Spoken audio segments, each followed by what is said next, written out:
Kita patut bangga dengan sosok yang satu ini. Lahir di Ciamis, bekerja di Hong Kong menjadi TKW dan sempat menyelesaikan pendidikan di Hong Kong dan cum laude, dan sekarang sudah lulusan S2 dan sekarang sudah mendapatkan berbagai macam penghargaan, salah satunya dari Forbes yang 2 kali masuk penghargaan Forbes di 2016. Luar biasa. Henny Sri Sundani, selamat pagi. Selamat pagi. Luar biasa ya, dengan penghargaan dan segala prestasi dan perjuangan hidupnya khususnya. Luar biasa. Tapi kita juga ada Aas di sini. Aas ini adalah salah satu siswa bimbingan dari Henny. Oke. Nah, mungkin saya ingin tahu terlebih dahulu gitu rasanya ketika masuk Forbes Under 30 Asia Social Entrepreneurs. Menurut Henny itu penghargaan seperti apa sih itu? Nggak percaya sih. Nggak percaya? Iya, nggak percaya. Karena dulu kan sering banget baca gitu. Waktu di Hong Kong kan sering banget baca tentang majalah Forbes. Itu orang-orang hebat, orang-orang berpengaruh, orang-orang paling kaya tuh ada di sana semua gitu. Jadi pas waktu itu saya dihubungin untuk diwawancara dan pas banget keluar itu listnya. Saya masuk ke sana kayak, ih beneran gak sih gitu. Dulu pikirannya hoax gitu. Pikirannya hoax. Nah, ini semua tidak lepas dari rekam jejak Henny ya. Jadi TKW di Hong Kong, kemudian menempuh pendidikan di sana dan cum laude. Itu awalnya bagaimana ceritanya? Iya, jadi memang waktu itu saya berangkat ke Hong Kong di tahun 2015. Jadi saya sebenarnya tidak pernah bercita-cita untuk jadi TKI gitu. Bahkan cita-cita saya sebenarnya pengen jadi guru. Karena dulu ke sekolah jauh banget jalan, terus ternyata datang ke sekolah gurunya nggak ada gitu, atau gurunya sakit kemana dan nggak ada guru pengganti. Makanya sejak kecil saya pengen sekali jadi guru. Tapi karena keterbatasan orang tua saya, nggak mungkin mereka boro-boro gitu untuk menyekolahkan saya, untuk bisa makan aja udah alhamdulillah kayak gitu. Jadi akhirnya saya berkata pada diri sendiri bahwa cita-cita saya adalah tanggung jawab saya untuk mewujudkannya. Ini menarik loh, bekerja dan sekolah. Itu bagi waktunya gimana? Diizinkan oleh majikan? Iya, jadi pas tahun kedua di Hong Kong itu majikan tidak tahu kalau saya kuliah. Saya hanya memanfaatkan hari libur saja. Tapi setelah itu tahun ketiga saya berganti majikan dan saya kasih tahu kepada majikan saya bahwa saya berkuliah, dan majikan saya sangat baik sekali. Bahkan mendorong saya untuk berkuliah. Dia mengatakan bahwa dia juga berasal dari keluarga yang sederhana dulu, dan dia bisa berhasil seperti sekarang karena pendidikan. Jadi kamu juga harus sekolah. Dan juga tetap mencari begitu cita-citanya untuk menjadi seorang pendidik. Dan kemudian kalau Aas ini sudah berapa lama dididik oleh Mbak Henny? Sudah 2 tahun. 2 tahun. Dan sejauh ini katanya Aas nih meraih peringkat 3 besar. Nah, sebenarnya bimbingan dari Mbak Henny itu seperti apa sih buat Aas? Sangat bagus sekali. Baik. Gimana? As grogi nih kayaknya. Cerita aja. Tapi kulihat aksi enggak loh jadi. Gimana diajarinnya biasanya gimana sama Mbak Henny? Seperti belajarin menanam padi, sayur-sayuran, dan pohon-pohonan. Seperti bahasa Inggris juga belajarin dari Bu Henny. Baru kemarin kita pergi ke kebun raya untuk mempraktekkan bahasa Inggris bersama bule hunting. Oh gitu. Jari-jari bule. Sama teman-teman. Gimana dong, praktekin dikit dong. Gimana? Kalau misalnya memperkenalkan nama saya Aas dalam bahasa Inggris itu, misalnya biografinya Aas. My name is Siti Aulia Basri. I come from Bogor, Cigombong, Bogor. And I am school in SMP Nahdlatul Ulama. Belajar terus ya, keren. Nanti kayak salah satu host kita, Marisa Anita, itu juga fasih banget loh bahasa Inggris. Cus ya. Oke, ini selain kerja, sekolah juga apa istilahnya memberikan pendidikan ya? Bukan, selain memberikan pendidikan sempat ini Jadi kontributor itu awalnya seperti apa? Iya, dari tahun 2005.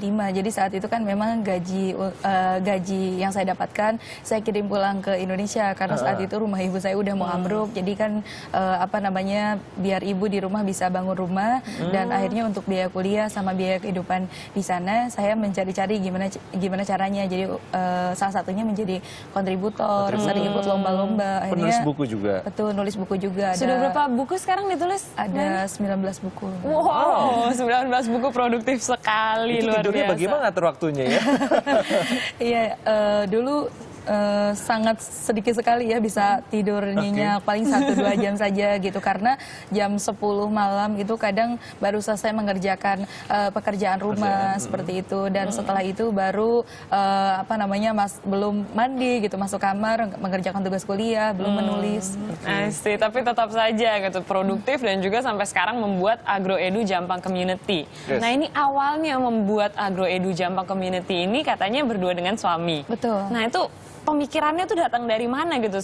Saya ingin memberikan pendidikan pertanian seperti ini. Iya, karena memang saya juga lahir dan dibesarkan di kampung petani. Saya memotret sendiri bagaimana dan merasakan sendiri bagaimana kehidupan keluarga petani. Mungkin kalau buruh-buruh yang lain dapat gaji setiap bulan gitu. Kalau petani dari mana seperti itu. Dan kami juga melihat bahwa anak-anak petani itu kan sangat sulit sekali untuk bisa mengakses kepada pendidikan seperti itu. Akhirnya lahirlah gerakan anak petani cerdas ini, karena saya percaya dan meyakini dan merasakan sendiri bahwa pendidikan itu bisa memutus mata rantai kemiskinan seperti itu. Sangat benar. Dan memang ada 1.200-an anak sekarang di dalam program ini. Lebih dari 1.200 anak yang yang tergabung, dan di luar itu juga di komunitas ini kan memang ada 4 program besar, ada program pendidikan, program kesehatan, pemberdayaan ekonomi, dan sosial emergensi seperti itu.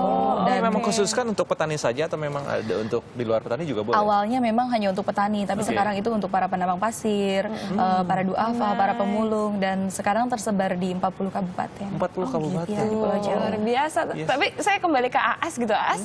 Ngerasanya gimana sih waktu pertama kali diajarkan kan mungkin banyak gitu yang nggak pengen gitu belajar tentang pertanian gitu. Tapi kamu waktu pertama kali belajar seru nggak sih sebenarnya? Seru banget. Seru banget teman, iya. Menanam baru pertama kali menanam padi gitu.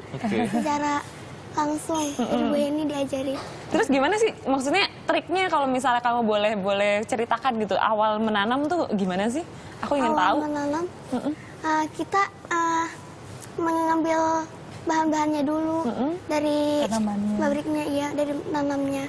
Terus langsung kita ke kebunnya, langsung bawa alat-alatnya itu bawa cangkul dan apa sih namanya alatnya? Apa sih? Cangkul. Kemudian benihnya dimasukin. Iya, bibit-bibitnya dimasukin. Bibitnya dimasukin, ada jarak-jarak tertentu gitu? Ada jarak tertentu. Oh, dan itu semuanya diajarkan oleh Mbak Eni? Iya, benar. Ini pola pembelajarannya seperti apa? Mereka ke lapangan atau ada yang di dalam ruangan seperti itu? Iya, lebih banyak memang metode pembelajaran kita learning by doing. Jadi anak-anak lebih banyak mereka belajar langsung di lapangan. Karena dengan belajar langsung di lapangan, mereka langsung mengerti gitu. Kalau misalkan ada yang tidak mereka mengerti, mereka bisa gitu bertanya kayak gitu. Itu jadi, setiap hari dilakukan?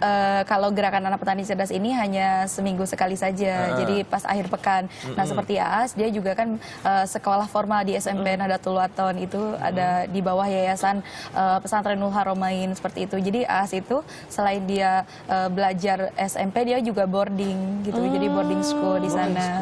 Sih kalau melihat maksudnya sosok seperti Aas gini, rasa bangganya kayak gimana sih Mbak Ini, boleh diceritakan nggak sih? Iya, senang sebenarnya ngelihat anak-anak yang dia juga mau belajar, karena memang kalau kita lihat resource di sekitarnya itu memang yang paling besar potensinya adalah pertanian. Kami berharap mereka itu belajar bukan sekedar belajar akademik, belajar matematika gitu, tapi mereka juga belajar bagaimana mereka bisa menghidupi dirinya sendiri, bisa mendorong keluarganya untuk mandiri dengan resource, memanfaatkan resource yang ada di sekitarnya. Itu. Benar-benar. Dan setelah lagi kita akan melihat penampilan As juga ya. Iya, Mungkin As bisa bersiap-siap. Bersiap-siap dulu. Nah, tujuan sebenarnya ke depannya apa nih? Ada proyek atau program jangka panjang selanjutnya apa yang akan dilakukan? Iya, kalau saat ini memang kita di komunitas ini lebih banyak fokus ke pendidikannya seperti itu. Jadi kami juga memberikan beasiswa kepada lebih dari 350 anak. Betul, itu tersebar selain di Pulau Jawa juga ada yang dari NTB, berasal dari NTB, berasal dari Lampung seperti itu. Dan kami nanti harapannya anak-anak itu bukan sekedar misalkan saat ini sampai SMP, SMA, tapi nanti nanti lebih ke Perguruan pendidikan tinggi. yang lebih tinggi lagi. Amin, amin. Kalau mau bergabung bagaimana caranya Mbak Eni mungkin? Iya, bisa langsung ke media sosial kita, ke media sosial saya, karena memang nama panel saya Jaladara, jadi Jaladara. bisa Jaladara. dilihat di Facebook Inspirasi Jaladara atau di Twitter @jaladara9.